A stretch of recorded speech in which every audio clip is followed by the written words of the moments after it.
It's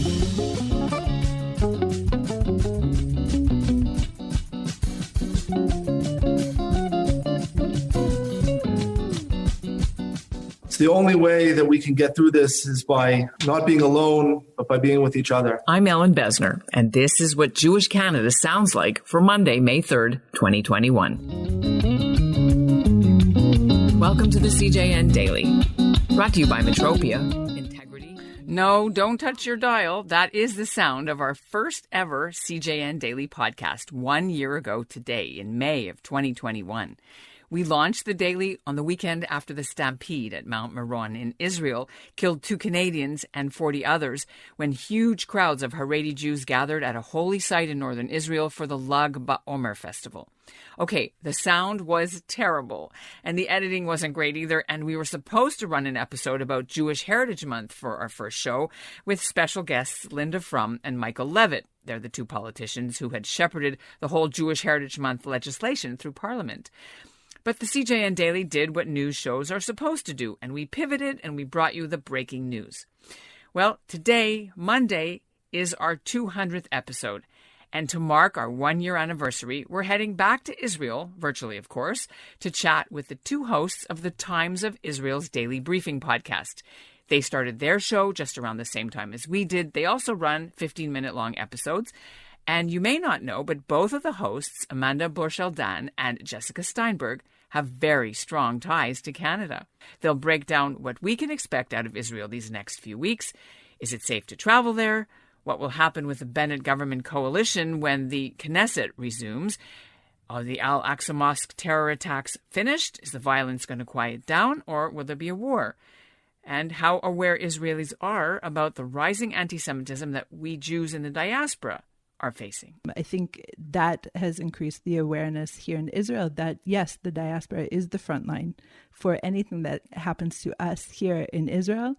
You there in the diaspora bear another burden. You are part of the war, whether you want to be or not, whether you are even a supporter of Israel or not. I'm Ellen Besner, and this is what Jewish Canada sounds like for Monday, May the 2nd, 2022, our second year. Welcome to the CJN Daily, sponsored by Metropia.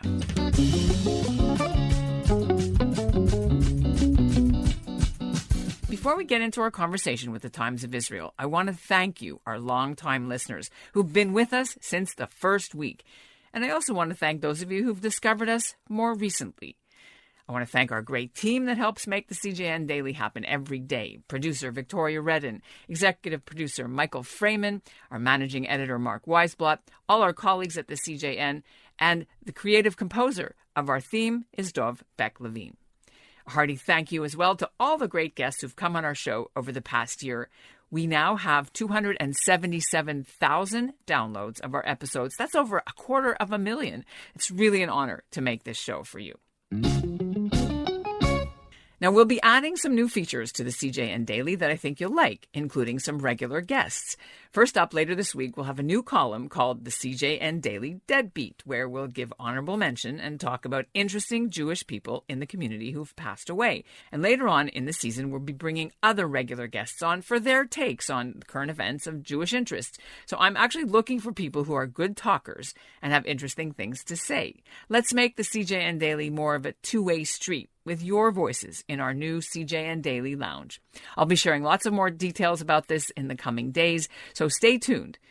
Up next, our deep dive into Israeli news. But first, here's an important message. From award-winning journalist Marcia Liederman comes Kiss the Red Stairs, a compelling memoir of Holocaust survival, intergenerational trauma, divorce, and discovery that will guide readers through several lifetimes of monumental change. Marcia was 5 when a simple question led to a horrifying answer. She asked her mother why she didn't have any grandparents. Her mother told her the truth: the Holocaust. Decades later, her parents dead and herself a mother to a young son, Marcia begins to wonder how much history has shaped her own life. Reeling in the wake of a divorce, she craves her parents' help. But in their absence, she is gripped by a need to understand the trauma they suffered, and she begins her own journey into the past to tell her family stories of loss and resilience. Kiss the Red Stairs, available now wherever books are sold. And joining us now from Israel, from the Times of Israel Daily Briefing, are Amanda Borschel-Dan and Jessica Steinberg. It's so great to meet you. Welcome to the CJN Daily. Thank you so much for having us.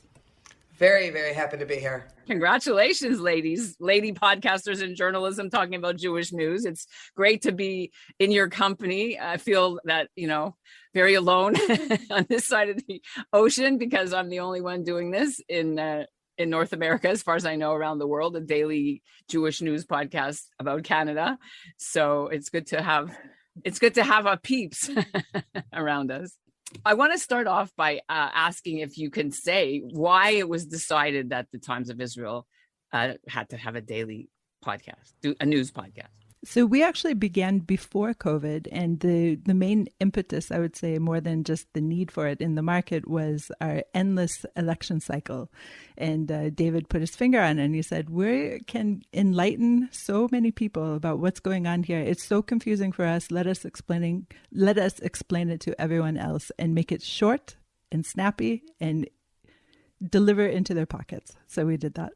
And who do you know listens? Have you figured out where and the demographics and the countries and what political stripes? Well, I know most of the people who listen really hate my accent. Other than that, most of our reviews have been rather favorable, though we do get from both sides. It can be those who label us as ultra liberal or those who call us, nasty settlers or something like that. We get really comments from all sides, but I would say the leitmotif is everyone hates my accent, and one of our colleagues who says a lot of sort ofs. These are the comments that we get. But in terms of geographically, I would say that most of our listeners are from North America, but we also have from all over the world, including, of course, Israel. And age-wise, would they be older or younger? Do you know how it skews? I don't. Jess, do you have any idea? No, I don't. What I was going to say is that you hear, obviously, from your listeners sometimes. And what we do here is people, they love the fact, I'm sure you get this as well, that it's this 15 minutes of information. It gives you the top of the news. You listen to it in your car. You listen to it, walking to work or whatever, or staying at home, washing the dishes. And you feel like you're updated on what is going on that day. In terms of age, when I hear from our listeners, I really hear about it from a range of ages. Middle-aged people, even some younger, certainly older as well, although sometimes figuring out how to listen to podcasts can be complicated if you haven't done it before. But my older brother, I showed him how to do it, and he got right on it. Eventually, he was able to figure out how to open the app on his phone. So once you have that, you're in pretty good shape. I have so many questions about how our experience covering Jewish stories our different lived experiences versus what Israelis care about. And so first thing I want to know is how aware are Israelis about the lived experience, especially, for example, now in North America, but specifically Canada, with the spikes in anti-Semitism, record BDSs at campuses. And we just had Al-Quds Day on Saturday in Toronto. And the police are like, this is our job to facilitate these kinds of protests. And the community is like, oh, okay, well, we've been asking you for, 5 years to stop it. Amanda, take it as Jewish World editor. I'll jump in. Yeah. Right. And I would say this. Israelis, until probably a number of years ago, 2, 3, really had the feeling that North America does not experience anti-Semitism and has never really experienced anti-Semitism. I recall fondly attending a lecture that was done by a good friend of mine, Micha Goodman. He's a philosopher, he's an author, he's very well known, he's an extremely intelligent person, but he was proposing then that America, North America, but America, United States specifically, has never had any kind of grassroots anti-Semitism. And I pointed out to him at that lecture that, there's, at that point, it was a growing low flame anti-Semitism. Since then, that was prior to, shall we say, the reign of former President Donald Trump. But in any case, since then, we've all seen it around the world. It's splashed on all the papers. Headlines have been made everywhere about the rearing up of anti-Semitism in the United States, which of course is most emblemized by the shooting in Pittsburgh that left 11 people dead. You're having a war. You have existential. We here in the diaspora have, you can't compare what life is like. But being Jewish in the diaspora right now is hard and scary. And it was terrible last summer during the war. It's a 1-year anniversary. I think with the international definition of anti-Semitism, I'm not putting that out properly, but as one of the lines is anti-Israelism as anti-Semitism. Obviously in New York, most of the strikes, the anti-Semitic strikes, were on those who are quote unquote visibly Jewish, the ultra-Orthodox. So I think because of that, also in Europe, obviously, France has been a viper's nest of anti-Semitism. Those who are visibly Jewish have borne the brunt of it. And I think most Israelis are increasingly aware of that any kind of conflict that happens here domestically is playing out wherever there are Jews in the world, which is everywhere. I think our listeners would like to know what's coming up. This is a big week. There's Yom HaZikaron, Yom HaAtzmaut. There's the Knesset begins. So what are you covering? What should we be expecting for news out of Israel in the next couple of weeks? Assuming everything stays quiet, obviously the Knesset coming out of their vacation will be, everyone will be looking to see what's happening with the coalition, which has really been very shaky over the last few weeks, and seeing if it can hold together, if Bennett can hold together this Knesset coalition and keep it going without going to new elections. I would say that's, that's one of the big issues that's in the offing. And again, that's assuming everything else remains quiet. This week, as you point out, with Yom HaZikaron and Yom HaAtzmaut, with Memorial Day and Independence Day, the country goes into this very quiet mode on Wednesday.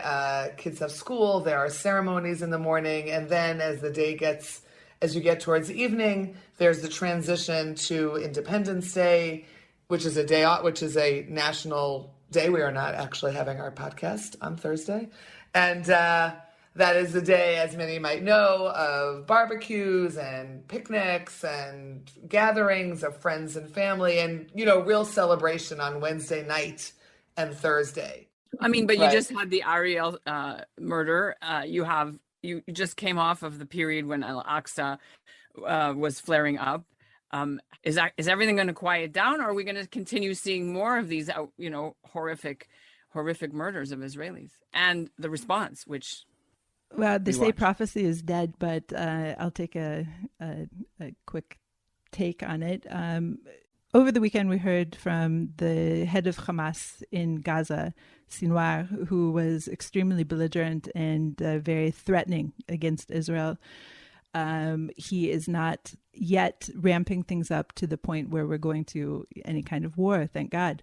But it's always there. It's always this little voice in the background. And he's not only threatening against Jewish Israelis, he's also taking on the head of Ra'am, Mansour Abbas, who is being, like in the IRA definition, accused of dual loyalty, right?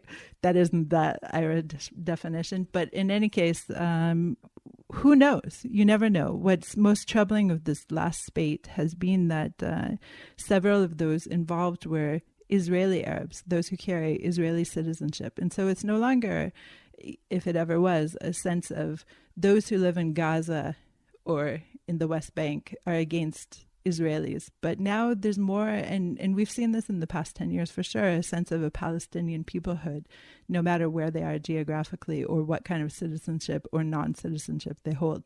So can we say that it'll go away? No, it'll never go away. It will never go away. In fact, my little brother has never, ever visited me in Israel, and he always jokes that he'll come when there's peace. And so I say, okay, so I'll never see you. That's hard. That's a hard one. Is it safe to come now? Because A, COVID, B, violence.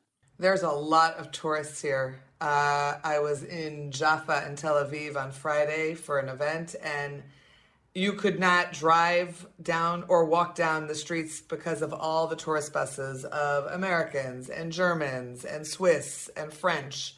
I think there's a big flow of people back to Israel. Is it safe? As you point out, a lot of people were here on Passover and the week before Passover, which was when the terrible terror attack happened on Dizengoff at a bar. And I personally knew of a lot of people who were visiting and were out to dinner nearby and had to get back to their hotels because everyone was told to go somewhere as the police were chasing down the terrorist. I think a lot of people are coming back because they've just been waiting to travel in a sense of post-COVID world. Is it safe? Is it safe anywhere? I don't, as you were talking about anti-Semitic attacks and horrible shootings and things that happen everywhere in our world, our world is not what it was, or maybe, as Amanda said, I'm going to get her wording wrong, maybe it's always been there and we just didn't see it. It didn't rise to the surface as much. I think people in this, where we are now, they just feel like if they want to go somewhere, you just have to sort of do it and decide if you feel okay with it. I want to ask you about something. It's actually a serious thing because it brings us back to where we started, which was a year ago. Lag BaOmer is coming up May 19th this year, so a little bit later. I'm sure you covered it. And I wonder whether you've been doing stories, or do we know if there's more safety protocols being put in place for the pilgrimages? You can never know. There are requirements of tickets this year, and so there's an expectation that there will be a limited number. But when it comes to religious holidays and freedom of expression, especially I would say in the ultra-Orthodox community, there's a sense that the actual state authorities have little, or perhaps less, authority than they should, being from the state. So it's really, I would say, up to the rabbis of each community to hammer home the message that they don't want this to happen again. Jess, would you agree with that? Yeah, I had the same thoughts. They are definitely doing what they can in terms of the authorities to limit and to, in terms of the space there at Har Meron, to make sure that it's safe and that obviously the ramps or any kind of structures that are built are safer. But it is very much the rabbinic authorities of each community who ultimately are the leaders of those communities and have the most influence, in a sense, over their followers and who will go and how many people will end up there. But obviously, no one wants any kind of tragedy like that to happen again. So we'll see how many people show up this year. One of the big things that is happening, of course, besides the May 8th in the Knesset, and some of the scandals involved, whether the bullets were being sent to the Bennett family and his housing expense scandals, which are those are on your radar as well, right? But then there's the Maccabiah Games in the summer, which is a huge diaspora travel into Israel. And are you guys going to be covering that? And then we'll get into the Canadian angle in a second. We don't have a dedicated sports writer, but we do have. We do. We do? We have a woman, a female journalist, who really dislikes being a dedicated sports writer because she's not a sports person, but she joined us when we needed a sports person. For the Olympics, so, yes. Yeah. But and we definitely usually cover some aspects of the Maccabiah Games. We don't necessarily have someone who's there at all times. So we'll be there in some sense, for sure. Well, I mean, Israel's women's hockey team, we covered that when they had their first championship a couple of weeks ago. The first ever Israel women's hockey team will be playing with the first ever women's hockey program against Canadian women hockey, U.S. women hockey in the Maccabiah Games. So for us, that's big. I don't know if you guys have been covering the Israeli women's hockey team, because it's led by a Canadian and there's Canadians on it and they're amazing. I feel like we might have had a story, Amanda, They were in Belgrade in Serbia, and Iran did not play because of it. It's a good story. It is a good story. We'll have to get noting Amy on that. You know, you need to have me come on once a month to talk about diaspora news. I'm telling you.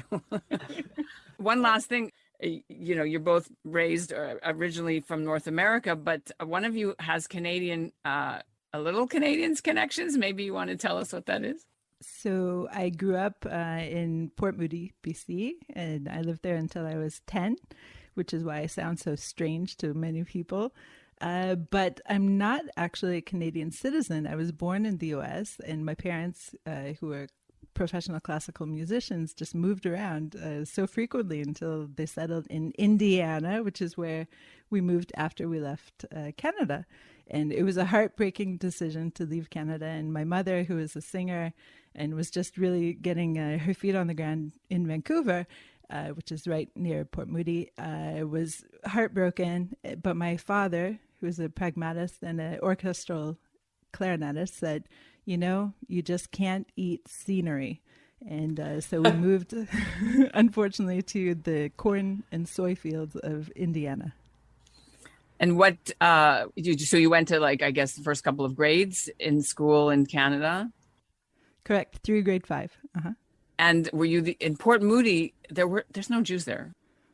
There are no Jews there. There are no Jews there that I knew about. But that was not at all a part of my life until I was probably in grade 10 or so. What does that mean? Well, how much time do you have?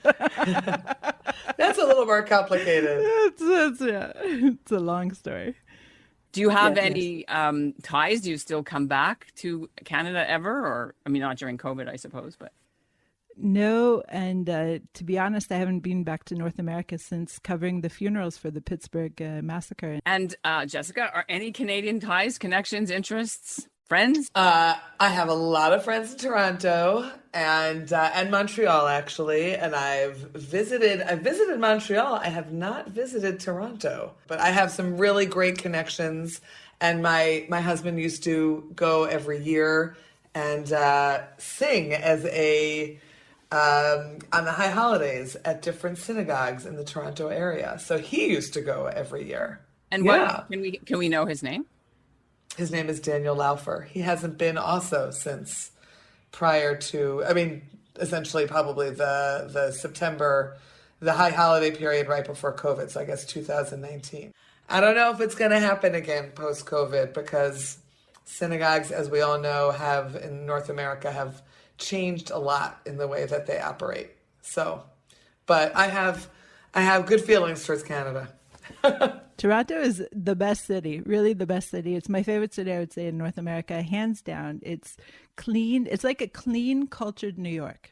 It's just great. My brother lived there for many, many, many years. You know, there are a lot of famous Canadians who live in Israel now. Can you name some?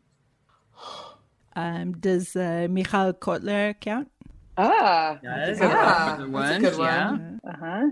And Irwin, of course. And Irwin. Holocaust Education and Remembrance Czar. He doesn't like that word, czar. Other famous Canadians in Israel. I am coming up completely blank. I'm sure there are. All right, many. I'm going to help you. First name is Sylvan. He has bicycles. Okay. So Sylvan Adams. He rescued the last Jewish family in Afghanistan, and so many Israelis, so many athletes and judges paid for that. Gil Troy. Yeah. Well, right, and he's married to Sylvan's sister, Linda. I think you get double points for that. Yeah. Shauna Goodman-Sohn. She's one too. Shauna Goodman-Sohn. She's a chef and member of the philanthropy, of course, family. But she's changing the face of summer camps in Israel. Is there anything you wanted to say to your Canadian fans, or ask anything, or sum up before we say goodbye? I had a dream about 2 months ago about Wayne Gretzky, and I'm just wondering how many people out there also have these dreams. I mean, obviously he was a superstar during my childhood, and he just popped up all of a sudden. I'm like, I am a 46-year-old woman, but he's still pretty cute in my dreams, and I'm just wondering, is he this symbol still in Canada? Oh, that's such a great question. And you know why he popped up in your dreams? Because it's actually Wayne Gretzky in Canada is now on TV all the time, because we now allow, the governments now in Ontario and other places allow single game betting, sports betting, which they didn't until April 1st. And so there's a zillion ads, and the playoffs, the Stanley Cup playoffs begin on Monday. So that's huge for the national hockey teams, right? And every 5 seconds, there's another ad for bet99.net, or I don't know. And I forget what Gretzky's is, MGM. So you see Gretzky in this, I think it's MGM. He goes, I think it's some Las Vegas venue, and they have these, CGI graphics with ice lions coming out of sculptures, and he walks through this sort of Red Sea, and it literally splits, and he walks through. So I don't know, he's not Jewish, but it kind of looks like the Israelites going through this fountain of water to bet, and it's Wayne Gretzky. Yeah, maybe that's why you saw an ad for it on your feed or something, and that's why it's popped up into your mind. So yeah, he's one of the main pitchmen now in Canada and North America for this. I don't think I can counter that. So I think I'm just going to leave it with Wayne Gretzky, because really, does anything else need to be said? And that's what Jewish Canada sounds like for this anniversary episode of the CJN Daily, sponsored by Metropia. Integrity, community, quality, and customer care. And thanks again to Metropia for renewing our sponsorship for another 6 months. Today's listener shout-out goes to Phil Kretzmar of Ottawa. He's an activist working to bring awareness about the genocide of Uyghurs in China. If you like the CJN Daily and you don't want to miss an episode while you wait for the newsletter to come later in the week, you can get it directly on your phone every day. So why not follow us on Apple iTunes or Google Podcasts or Spotify or wherever you get your podcasts. I made a short video on how to do that, and I put the link for you in our show notes. This episode has been brought to you by Looking Back, Moving Forward, 160 Years of Jewish Life in BC.